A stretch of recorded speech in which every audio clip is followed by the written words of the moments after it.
Hey everyone, so I wanted to go ahead and make a short video real quick on trying to get your transmission selector, that little piece there. I can't think of what that piece is called. Not all the times will it fall on the P, the R, the N, the D. Sometimes it'll be shifted over too far to one side or the other. I just wanted to go ahead and show you how you can adjust that real quick.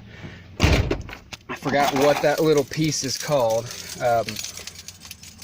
But that little needle, as you can see, it's moving on the R, the N, the D, the 2, and the 1. It used to be, if we see right underneath here, I'm going to try to point to it. It's right over here. Let me get a flashlight so you can see that better. Okay, right there. See that little gear? It spins. Alright, you can spin it both ways, and then this little piece here moves in and out. You can see the little threads. It's right underneath the, we're kind of right behind your steering wheel. You're gonna have to remove this plastic panel to get to it. This panel pops right off. You literally just grab it and you can see the little connectors. It just pops right off. Be careful with them though, because as the plastic ages, obviously it's gonna be brittle, and as you can see, that one snapped off. All the other ones are good, but just very carefully. I like to kind of get my fingers behind it, feel around here, and if you can pinch it before pulling, and it'll avoid that from happening. But you just pull that off, and then you can use your finger to adjust the position of this little needle here. So let me try and get the phone to focus back in again. Come on, phone. There you go. All right. So as I turn it to one end versus the other, and you see how it's moving, and now it's moving back over.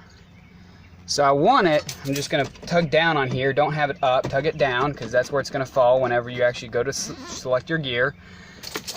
And I'm just looking at it, and you just rotate this one way or the other, and let's see, that's about right in the middle. And you go through all your gears. You can see that 1 is on 1, 2 is on 2, D is on D, N is on N, R is on R, and P is on P. And there you go. Now it's accurate. Before it was, I wish I had taken the video of before I fixed it. Before I fixed it, it would be on P, R, and N, but when it came to D, it was like almost down here. It was like almost falling off the D, between the D and the 2. So just a little bit of adjustment, and all of a sudden, everything is back to normal.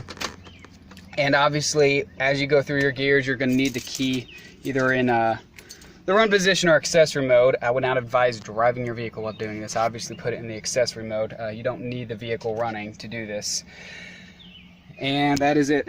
It's really not that hard. No tools needed. You just pop that off.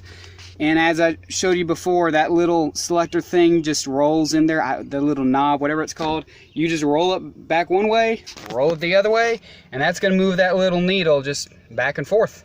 Now, if you're rolling it and it's not moving the needle, or if your needle actually falls all the way over to the 1, there's a couple other reasons why that can happen. The little wire that goes from your gear shift selector to this little needle here, there's a little plastic piece that holds onto a spring that can fail. And see if I actually have a spare part around here. Yeah, I do. Oh, cool. All right, this is the part, and as you can see how that one's on the 1, and you can look at this little piece here, and you can see how that little spring holds it in place. Well, there's a piece that connects to this and drags it over to the P and just holds it there. If that piece snaps, it's going to fly right over to the 1, and it's just going to stay there. So it could be that you need to replace this little piece, or more than likely you just need to either adjust it or replace. There's another little wire that connects this to this mechanism, whatever this is called, and that can also crack too or break.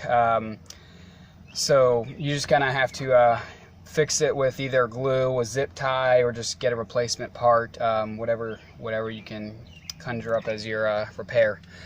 So just want to show that quick tip. Hope that helps. Let me know in the comments if you have any questions about any other thing. You can see it right there a lot better now.